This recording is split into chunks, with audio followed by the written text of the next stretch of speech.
مرحبا بكم أصدقائي في قناة عبد الكلوب لتحليل المباريات الإفريقية والعربية والأوروبية.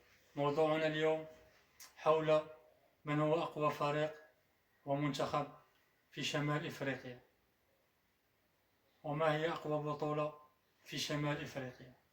هل هي البطولة المصرية، البطولة التونسية، البطولة الجزائرية، أم البطولة المغربية؟ وما هو أقوى فريق في شمال إفريقيا؟ هل هو الأهلي المصري، الزمالك، الترجي التونسي، شبيبة القبائل الجزائرية، مولودية وهران، الرجاء البيضاوي، الوداد البيضاوي، الجيش الملكي، أم نهضة بركان؟ ففي الآونة الأخيرة لاحظنا تفوق وعلو كعب الكرة المغربية بجميع فئاتها وبجميع فرقها وبجميع منتخباتها. في 5 سنوات حققوا إنجازات كبيرة وكبيرة، لكن يبقى التاريخ دائما ما يشهد على أن المنتخب المصري والفرق المصرية سباقة إلى التتويجات وإلى أعداد خيالية من التتويجات، سواء في عصبة الأبطال أو في كأس إفريقيا. ولا ننسى كرة القدم الجزائرية وتوهجها في نهاية سنة 2019-2020، لكن غيابها عن كأس العالم أسفر عن تراجع مستوى سواء الفرق الجزائرية أو المنتخب الجزائري، وكذلك فرق التونسية. فالفرق التونسية دائما ما تحضر في نهائيات كأس إفريقيا، سواء عصبة الأبطال أو الاتحاد الإفريقي، دائما ما تبرز الفرق التونسية. أخص بالذكر هنا الترجي التونسي، الفريق العملاق، الفريق الكبير الذي توج بمجموعة من الألقاب في إفريقيا. لكن هذا لا ينعكس على المنتخب التونسي الذي يعاني في كأس إفريقيا بالرغم من تألقه وتصدره وتأهله لكأس العالم في مرات عديدة. فما هي البطولة الأكبر جماهيرية والأكبر شعبية في شمال إفريقيا؟ هل هي البطولة المصرية، أم البطولة التونسية، أم البطولة الجزائرية، أم البطولة المغربية؟ في السنوات الأخيرة لاحظنا أن البطولة المغربية تفوقت شيئا ما على البطولات العربية في شمال إفريقيا، نظرا للتطور اللافت في كرة القدم المغربية وفي منشآتها الرياضية التي ساهمت بشكل كبير في تطوير اللعبة وإحداث أكاديميات للفئات السنية الصغرى أسفرت عن تألق اللاعبين وبروز نجمهم. والأبعد من ذلك أنه تم استقطابهم إلى المنتخب الوطني المغربي واحترافهم في البطولات الأوروبية الكبرى. فهل الكرة القدم المغربية ستسيطر على المشهد في إفريقيا وشمال إفريقيا في السنوات القليلة المقبلة، أم أننا سنرى صحوة لكرة القدم الجزائرية والتونسية والمصرية؟ فمصر يمكن أن يقال أنها تعرف إفريقيا جيدا وتعرف كيف تتعامل مع الفرق والمنتخبات في إفريقيا، لكن ليست لديها نجوم في أوروبا عكس منتخب المغرب ومنتخب تونس ومنتخب الجزائر.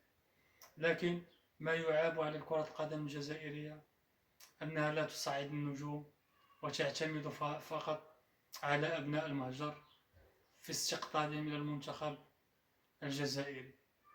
وتونس مزيج ما بين نجوم الهجرة ونجوم البطولة التونسية، لكن يبقى دائما أداء المنتخب التونسي في البطولة الإفريقية أداء ضعيفا بالرغم من تأهله لكأس العالم.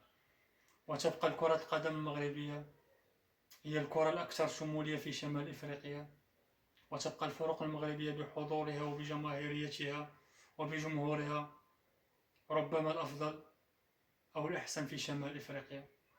فالبطولة المغربية بطولة قوية، سواء بفرقها التي تتنافس إلى آخر جولة من جولات البطولة لحسم اللقب، على عكس مصر مثلا، فنلاحظ أن دائما ما الأهلي يسيطر ويفوز بالبطولة.